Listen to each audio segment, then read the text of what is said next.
Bismillah Ustadz, bagaimana cara agar bebas dari hutang riba?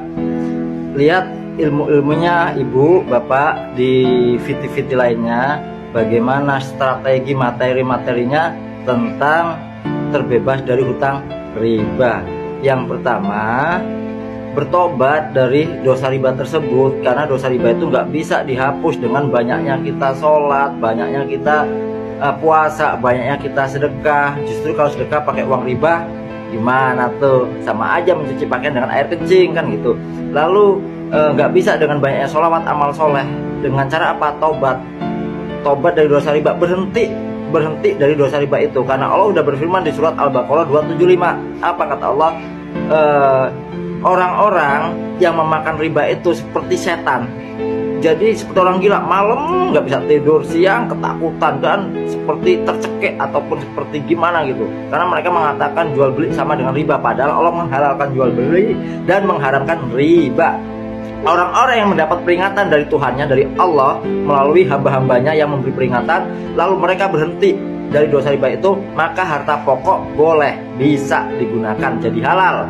Tetapi barang siapa yang meneruskan setelah dapat peringatan itu dan mengabaikan peringatan itu, nggak mau bertobat, terus nyicil, terus melakukan riba-riba terus, apa yang terjadi? Mereka itulah penghuni neraka, mereka kekal di dalamnya. Bahkan Allah berfirman lagi di surat Al-Baqarah 279, apabila kamu tidak berhenti, tidak bertobat, umumkanlah perang dari Allah dan Rasulnya gitu. Mungkin nggak menang perang melawan Allah dan Rasulullah gitu. Kebanyakan orang yang pelaku riba, baik yang ngutangin, baik yang utang, baik yang nulis saksi, semuanya itu, beliau orang-orang seperti itu kalau belum bertobat itu susah diberi nasihat, karena dia sudah apa kata Ustadz Adidayat, apa kata semua ulama, orang yang kalau dalam hatinya sudah banyak makan yang haram-haram itu susah untuk diberi nasihat, karena terlalu banyaknya dosa-dosa makanan yang haram masuk dalam tubuhnya, susah diberi peringatan. Maka yang pertama pasti tobat. Ketika tobat kepada Allah, benar-benar meninggalkan sesuatu perbuatan itu. Tobat itu apa sih? Tobat itu bukan kita istighfar sebanyak-banyak, bukan. Tobat itu berhenti dari perbuatan dosa itu dan menuju perbuatan yang diridhai Allah gitu. Ada yang ditinggalkan, ada yang dituju. Yang tinggalkan apa? Perbuatan dosa itu. Yang dituju apa? Yang dituju itu Allah, mencari ridho Allah. Tujuannya itu, kalau Allah udah ridho pasti beres. Kebanyakan orang cari solusi sana sini, amalan ini, nggak beres. Padahal apa sih yang menyebabkan terjadinya seperti itu? Kan dosa itulah yang harus kita perhatikan. Maka sungguh-sungguhlah bertobat, insya Allah. Antum kira dosa riba itu bisa diampuni dengan banyak sedekah?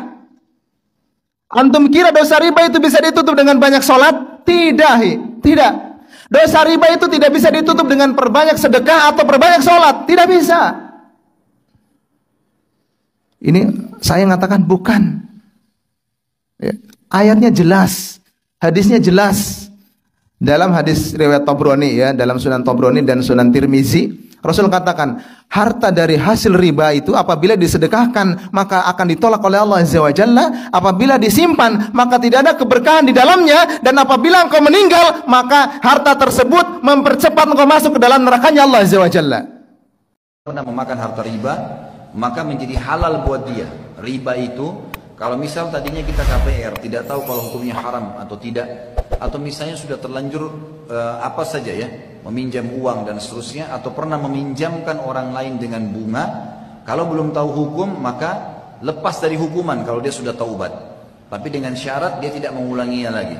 Allah sebutkan di dalam surah Al-Baqarah 275, surah nomor 2 ayat 275. Ini teman-teman yang sudah makan riba atau pernah mungkin cicil rumah sudah terlanjur lunas atau belum lunas, caranya dilunasi dengan cara semampunya. Kalau lunas bisa, alhamdulillah. Kalau enggak, dicicil tetap, tapi sudah tidak berdosa.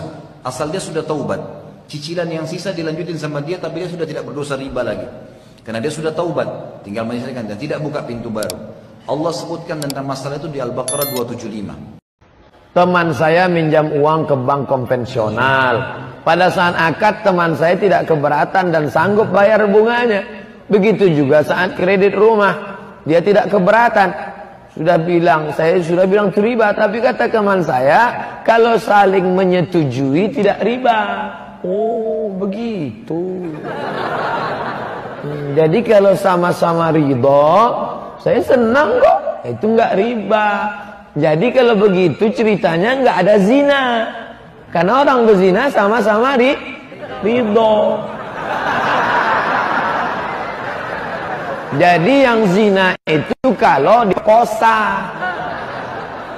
Kan itu cerita yang kemarin tentang LGBT itu, yang homo itu. Kata dia, kalau sama-sama suka, homo sama-sama suka, itu nggak apa-apa. Tapi kalau diperkosanya, lubang taiknya itu baru.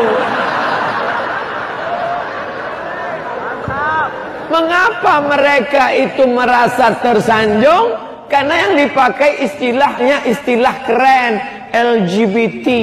Padahal kan pencinta lubang najis.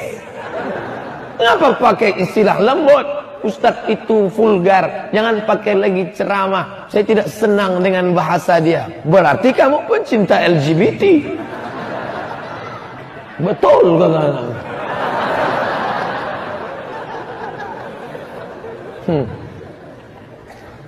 Enak aja. Jadi marah saya jadinya kan. Dia bilang kalau sama-sama ridho menjadi tidak haram.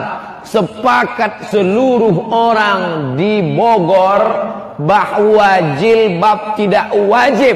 Apakah hukum Allah menjadi jatuh? Tidak. Hukum Allah tidak jatuh karena kesepakatan manusia. Hukum Allah tidak batal karena sama-sama ridho. Kalau sudah haram, kata Allah haram, walaupun kau senang melakukannya.